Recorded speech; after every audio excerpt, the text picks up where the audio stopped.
Hello, thank you for tuning into this week's set of reads. I apologize for my voice. It's a little off still. Doesn't hurt, but I'm going to probably sound like this through all these readings. For the main read, the tarot part, I'm going to use Gilded Tarot Royale by Chiro Marchetti, text by Barbara Moore. At the bottom here is the social media information, and there's a llewellyn.com if you want to find the information. For the supportive oracle cards, Magical Spell Cards by Lucy Cavendish. Website, what is the website? I think it's a Hay House or something. It's illustrated by Jesse Reich. I know it's at the bottom there. I think it's Hay House. I just didn't notice it where it was. I think it's near the end of it, but somewhere in that, under the barcode, there's the website for that too. Feel free to check that out. And the dice, I use a 22-sided dice. It doesn't have a 0, but it has a 22 for the major arcana. I just used 22 for the Fool. And I have a 14-sided dice for the minor arcana, and a 4-sided dice to choose the element. And that's from, is it Math Art Fun?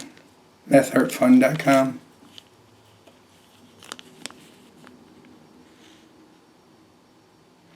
If you're interested. I also had some other dice. I don't think any of these dice are from this anymore, but I'll throw this up there. Tom Anders. None of this is, what do you call it? I'm not getting anything for doing any of this. I'm just, people like the information, so I'm sharing it. That's what that is. And here's the QR code if you want it for Tom Anders. I had another 21-sided dice I used to use, but I don't use it anymore. In case you want to look other places for dice, there you go. Okay, I think we're all set. Of course, if you want a reading from me, shoot me an email. James4astral@gmail.com. That's James the number 4 astral@gmail.com. If you're interested in the donation information, that's below, same email. Thank you very much for watching, and have a great day. Hello, Aries. Thank you very much for tuning into this week's read. These readings are valid for when you come to them. My voice is going to be off the whole time, of course. But thank you for tuning in, and let's see what we got for Aries.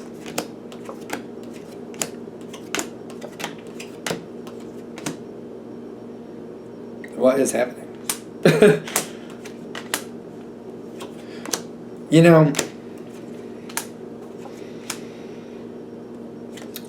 Sometimes you gotta break a few eggs. And this might be one of those moments where you're gonna break some eggs. We'll see.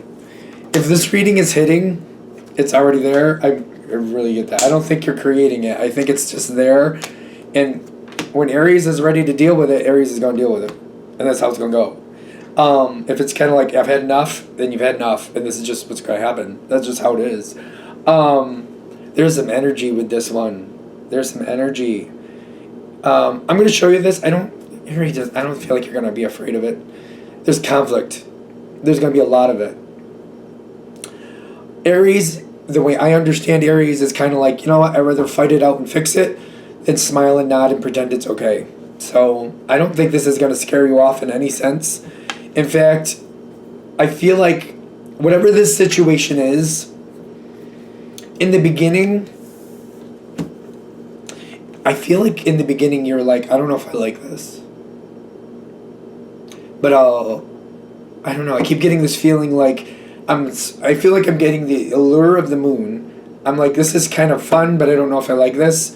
But it's fun, yet I don't know if I like this. It's kind of weird. It's kind of like, I feel like I'm drawn like a moth to a flame on this one. Like, when I got involved, I was like, I don't know if I like this. I don't know if this is a good idea. Maybe that's a better way to put it. I don't know if this is a good idea, but I'm intrigued, and I want to know more. Okay, so it went as far as it went. Currently, you've found the information you need. So I feel like it started like that. Like, I don't know if I like this, but I'm intrigued. I want to know more. And the world is coming forward with the Ten of Pentacles. You got all the information you need. Ten of Pentacles talks about like structure and stability and all that good stuff. I'm getting this in like an information sense. There's a sword card that's going to back this up in a second. I'm getting this in information, like I have learned a lot. I've double-checked, triple-checked some things. I didn't really want that to be how this is, but I have verified it multiple times, and I know what's really happening here. The conflict coming in. And it's kind of like Aries is also not only the one who will call it out, but they're very careful, and they know what they're doing. Strategy is a great thing, and something that Aries is really good with. It's kind of like, I'm not just going to bring this out in a time that it's going to work to somebody else's advantage. I'm going to bring this forward on my terms when I want to, when it's going to suit the situation the best for what I need it to be. There's strategy involved in this. Because I don't feel like you're just popping off. I don't feel like that's what's going on. It's been building for a while, and you're choosing how you're going to handle this and when you're going to handle it. Truth is coming forward. There's no denying that. But you're like, this is when I'm going to do that. This is how I'm going to do that. Truth is coming, but it's coming on my terms. It's not going to this other situation's advantage, person's situation, whatever it is, not to their advantage, to my advantage. And I'm doing it the way I need it done. The Ten of Swords, you found the truth. What's with it? Yeah, you found the truth and you know what you need to do with it. And you're working it the way you need to. The Ten of Swords that's devastation. You don't like what you found. You didn't want that to be the case, but you know what it is. And it's like, it's got to be dealt with. It's not about liking it, it's about what it is. It needs to be dealt with. I really feel like for those of you this is going to hit with, this is something you're either clicking with this reading at this point or you're not. I'm getting, if you're kind of like, I don't know, then this is probably not the reading for you. Because there's been strategy going on, and it's like, I know what I have to do. I know that it's coming. You may not know exactly the exact point when, maybe not, depending on you. But it's kind of like, I'm holding it together to make sure this works out the right way, not to somebody else's advantage. I'm already unhappy with how this is going, the situation or the person, whatever. I'm already unhappy with this stuff. It's not going to get anything else from me than it already has. So I'm doing this at the right time.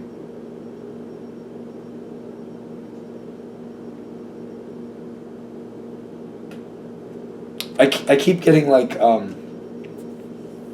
somebody else might be trying to become a part of the situation. Is that this card that's face down? Somebody else is trying to kind of like butt in.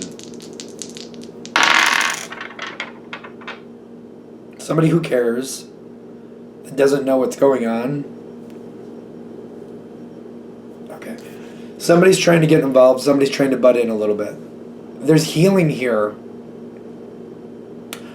The person trying to butt in, I don't feel bad energy with them, so take it with a grain of salt. But I feel like if you share what you know at the appropriate time, they can also get healing. This person is not against you, even though they do seem to be aligned with the situation or the person. So for example, maybe you're going through a breakup, or you're about to, because you're like, I found out some truth about the partner and this is unacceptable, and I should have known that before, but they didn't tell me, and whatever. And maybe this is somebody connected to them. This person doesn't know the truth. They're not aligned against you. It may feel like it because of that, but they're not. If you're willing to share the truth as you know it, is just blatant, just as like, this is just what it is, this is what I found, this is the truth, and I verified it multiple times, you offer them a chance to heal too. I feel like once you share the truth with them, they're not going to get in your way. If you thought they were, I don't see them doing that.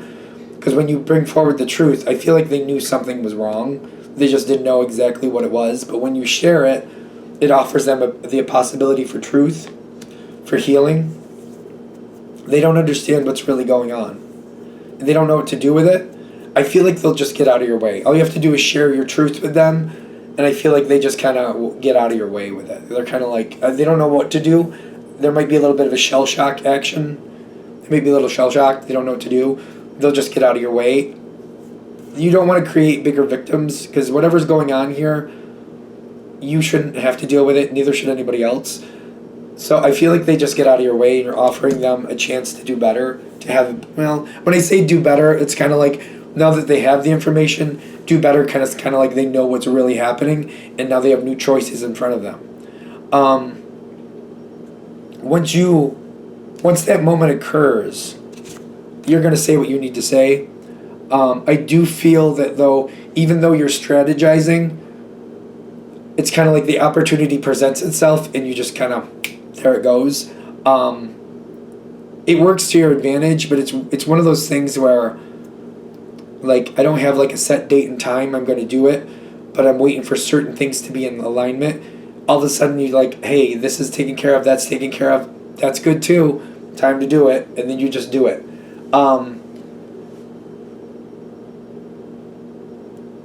Once it's done, don't negotiate afterwards.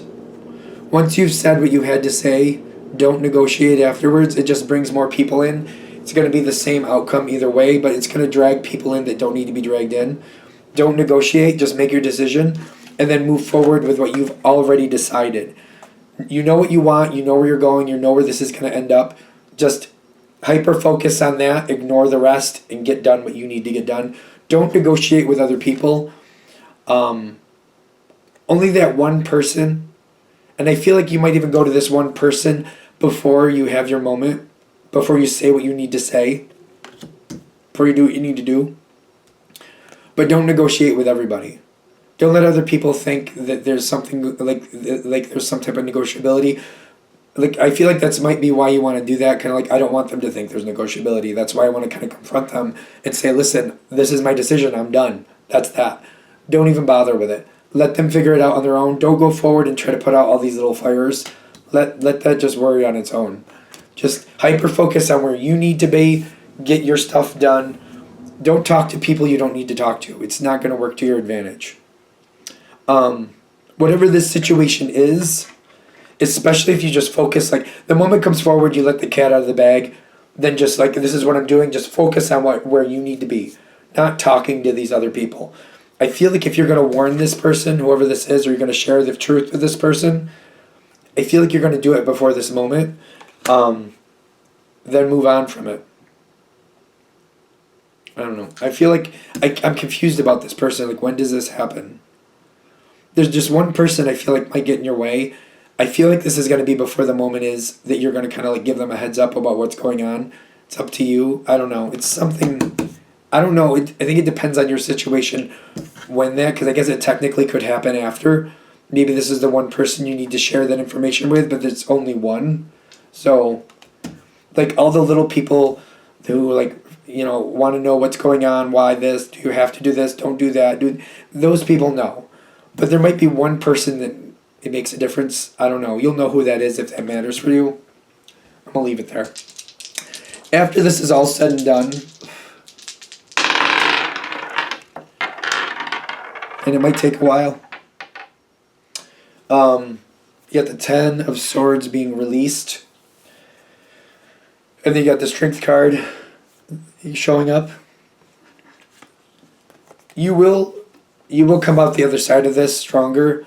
Whatever this is, I feel like I'm worried about lasting effects. So, for example, if this was a relationship situation, and maybe you're looking back at your dating history, you may be looking at this like, I always find the bad one. Like, I think they're good. I go along with it for a while. I find out they're not, and then I have to get rid of them in a positive way, in a good way, in a legal way, whatever that means.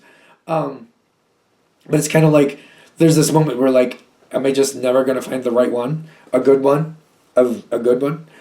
This could be also a job situation where I always feel like I start off thinking it's a good job, but then, you know, a couple years pass and then I'm getting screwed over. Could be something like that, or whatever it is. Could be friend-related. The healing is possible here with either a therapist, I'm a self-help person, so I like Paul McKenna. How to Mend Your Broken Heart, I think is what the title is. I think it's been updated. Paul McKenna, British author. If you look him up, you'll find it. He co-writes it with somebody else. The challenge is when you get to the other side of this, you can have happiness. You can heal this situation. It's sorting it out after the dust is settled for you. Not for other people, but for you. There's some thinking it out. You can do like self-help books. You can do a therapist, but there needs to be some kind of like, who are these people or these things that come into my life? What is it that's attracting me? What is it that I think is good that is clearly not good? Like, how am I getting sucked into this stuff? You're not doing anything wrong, but it's kind of like being drawn to something. It's kind of like a bear being drawn to honey. It's kind of like I always get stung, I always get hurt, but I'm always drawn to that honey. Is there something else I can do? Do I have to go for the honey? Or is there something else I can do to make this better? Can this be better for me in a way where I can enjoy it more? Where it doesn't have to be this dramatic every time. There is the offer of healing at the end, but they're saying there's some type of work emotionally that has to be done to keep this from repeating again and to end the cycle. All right, I'm going to shut this down here. Hope that helps. Thank you for watching. If you'd like a direct reading from me, shoot me an email, jamesforastral@gmail.com. That's James the number 4, astral@gmail.com. If you're interested in the donation information, that's below. Same email. Thank you very much for watching, and have a great day.